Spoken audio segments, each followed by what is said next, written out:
And your name is? Andy Bacon. Your occupation? Web page designer. And your chosen subject? Janis Joplin.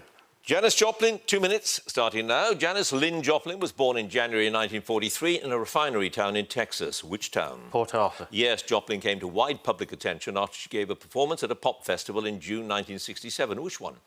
Monterey. Yes, by 66, Joplin had moved to Austin. Which local blues and rock band led by Roky Erickson did she consider joining before she was persuaded to join Big Brother and the Holding Company instead? 13th Floor Elevators. Yes, which cover of an Irma Franklin hit entered the Billboard Top 100 Singles chart in August 68, going on to reach number 12? Piece of My Heart. Correct. What is the title of the first single Big Brother released on the mainstream label in 67 with Joplin on vocals? Blind Man. Correct. When living in Austin, Joplin sang on Wednesday nights with bluegrass and country players at a bar which was a converted gas station. Who owned the bar? Ken Threadgill. He did. At which London venue did Joplin make a rare British appearance on the 21st of April 1969 when she performed with the Cosmic Blues Band? Royal Albert Hall. Yes, what was the name of the Elektra Records producer who in August 66 invited Joplin to join a blues band he was intended to form, and that was to include Taj Mahal and Stephen Grossman? Paul Rothchild. Yes, by the time Joplin appeared at the Woodstock Festival in August 69, which guitarist had replaced Sam Andrew in her backing band? John Till. Yep. When Joplin put together the Full Tilt Boogie Band, she's said to have recruited the drummer Clark Pearson after hearing him play at a bar in San Francisco. What was the bar's name? Pass.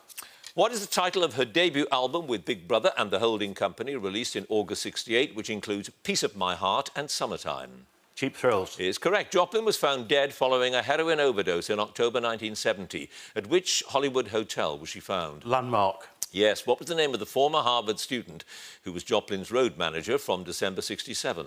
John Cook. Yes. At what Detroit venue did the producer John Simon make a first attempt to record the Cheap Thrills album live on the 1st of March 68, but the sound was generally too poor for it to be used? Mother Blues Club. The Grand Ballroom. You had that one pass, Andy. The Galaxy was the bar in San Francisco to which I referred, but you have scored, Andy, 12 points. Thank you.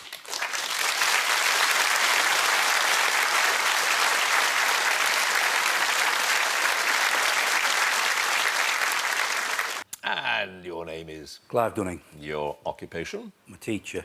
Last time around, your subject was Blackadder. Tonight, it is? John Lennon. John Lennon, in 90 seconds starting now. Lennon was born in October 1940 and given what middle name? He changed it later to Ono. Winston. Yep. Which primary school where George Harrison also went did Lennon attend till 1952? Mospitz. Dovedale. Lennon's parents separated when he was very young. What was the name of his maternal aunt who largely raised him at her house in Menlove Avenue? Mimi. Yep. In 1957, John Lennon formed a skiffle group with local friends, including Pete Shotton. What name did they later choose for the band after the name of John's high school? Quarryman. Yes. Who was the London Evening Standard journalist to whom Lennon gave the interview published in March 66 in which he claimed that the Beatles were more popular than Jesus? No. Maureen Cleave. Yep. In 1958, the Quarrymen, which then included Paul McCartney and George Harrison, recorded 2 songs in the home studio of Percy Phillips. One song was That'll Be the Day. What was the other? Oh boy. In Spite of All the Danger. On which Beatles album did Lennon's compositions Nowhere Man, Norwegian Wood and In My Life all first appear? Rubber Soul. Yes. At which London art gallery did Lennon first meet Yoko Ono in November 66? Indica. Yep. In November 69, Lennon returned his MBE to Buckingham Palace as a political protest, and also, he claimed, in response to his current single slipping down the charts. What was it called? Cold Turkey. Yes, the first unfinished music album released by Lennon and Yoko Ono was subtitled Two Virgins. What was the subtitle of the second? Life with the Lions. Yep. Which single by John and Yoko and the Plastic Ono Band with the Harlem Community Choir reached number 4 in the UK charts in December 72? Merry Christmas, War is Over. Nope. Happy Christmas, War is Over. No passes, Clive. You have 8 points. Thank you.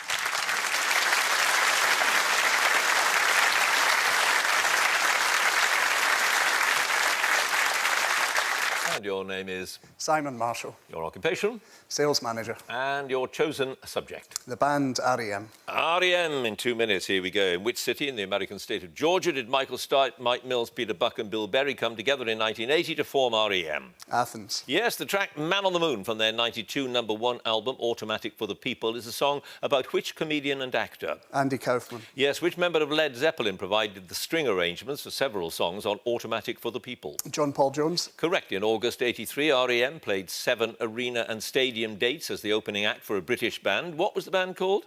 The Police. Yes, REM made their first national television appearance in October 83. On whose chat show did they appear? David Letterman. Yes, the 2003 compilation album In Time contains 2 previously unreleased tracks. One is Animal, what's the other? Bad Day. Yes, what was the title of REM's first full-length album? It was produced by Stephen Hague and released in 83. Murmur. Yep, the band performed a spoof version of their single Shiny Happy People when they appeared on the children's television series Sesame Street. What was the title of that version of the song? Furry Happy Monsters. It was. With which song did the band open most of the concerts on their 85 reconstruction tour of Europe and North America? Begin the Begin. No, Feeling Gravity's Pull. The 85 album Fables of the Reconstruction was produced by Joe Boyd, who is more commonly associated with folk rock. In which city was it recorded? New Orleans. London. The soundtrack of a 2001 film starring Tom Cruise, Cameron Diaz and Penelope Cruz included the REM songs All the Right Friends and Sweetness Follows. Which film? Vanilla Sky. Yes, REM's drummer Bill Berry left the band in '97 after recovering from a brain aneurysm 2 years earlier. Which drummer with the group Screaming Trees contributed to the sessions for the album Up following Berry's departure from the band? Joey Warrington. No, Barrett Martin. Which rapper appeared on Radio Song, the opening track of the '91 album Out of Time? KRS-One. Yes, which guitarist and keyboard player, an old friend of REM's guitarist Peter Buck, regularly toured with the band after the release of the '94 album Monster? Pass. Who was the band's manager from the early 80s to '96? He was so impressed when he first heard them that he moved from North Carolina to Georgia to be near them. Jefferson Holt. It was indeed. You had 1 pass, and that guitarist and keyboard player who toured with the band after the '94 album was Scott McCaughey. Okay. You have a total of 11 points. Okay.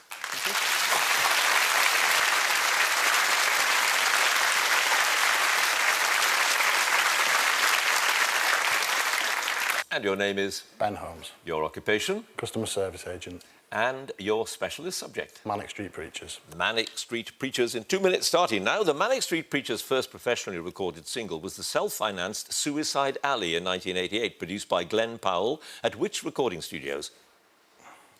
Pass. What did James Bradfield wear when the band performed Faster on Top of the Pops in 1994? It resulted in the BBC receiving thousands of complaints. A balaclava. Yes, the title of the group's 1998 album, This Is My Truth, Tell Me Yours, is a quotation from which Welsh politician? Nye Bevan. Yeah, what was the nickname of the group's original guitarist, Miles Woodward, who left the group in the late 1980s? Flicker. Yes, the group's last live appearance with Richie Edwards before he disappeared was at a London venue where they destroyed £10,000 worth of equipment. What was the venue? The Astoria. Yes, what song did the band perform with Kylie Minogue when she joined them on stage at the Shepherd's Bush Empire in December '96?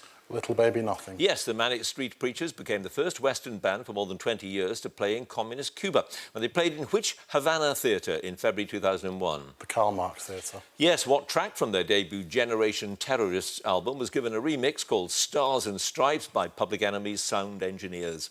Repeat. Yes, when the band decided to carry on after Richie Edwards' disappearance, they went to a producer's Normandy studios to record the album Everything Must Go. Who was the producer? Mike Hedges. Yes, Nicky Wire sang for the first time on a Manic's album on the track Wattsville Blues. On what B-side was the only other time he was featured on vocals? Ballad of the Bangkok Novotel. Yes, the cover of a single led to the band being threatened with legal action because it featured a montage of celebrities, including Robert Johnson, Robert De Niro and Bob Marley, without their agreement. What was the single? You Love Us. Yes, released in 2002, the group's greatest hits compilation album, Forever Delayed, included There By the Grace of God and which other new track? Door to the River. Correct. The Manics were supported by which rock band when they went on tour in early '92 to promote the Generation Terrorists album? Pass. The band allegedly commandeered their own Portaloo at the 1999 Glastonbury Festival. Whom did the band get into an argument with when he commented, "That's a nice socialist gesture, lads"? Billy Bragg. Billy Bragg it was indeed. You can hear him saying it, can't you? You had 2 passes. It was the Wild Hearts who supported them on that tour in early '92, and they recorded their first single at the South Bank Studios. You've scored about 12 points. Thank you.